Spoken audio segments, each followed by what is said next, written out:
ভাপা পিঠে কৃষ্ণনগর চার্চের মেলায় বাবা, শুরু হাত তো হয়ে কাঁপছে গিয়েছে। তোমার। পিঠে কি কি দেয়া আছে? নারকেল গুড়, নারকেল গুড় চালের এই গুঁড়া, পিঠের নাম ছিল এটা ভাপা পিঠা। ভাপা পিঠে। দেখতে পাচ্ছ, ধোয়া ভাই উঠছে। ধোয়া উঠছে পুরো একদম গরম।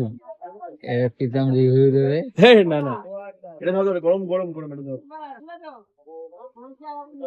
ওটা কি দিচ্ছেন? ওইটা এটা চালের গুঁড়া, এটা হ্যাঁ। নারকেল, এটা গুড়। গুড় দিচ্ছে।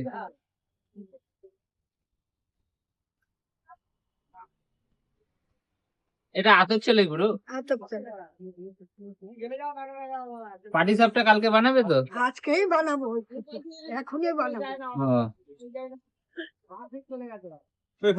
চার্চের মেলায় একটা দেবেন।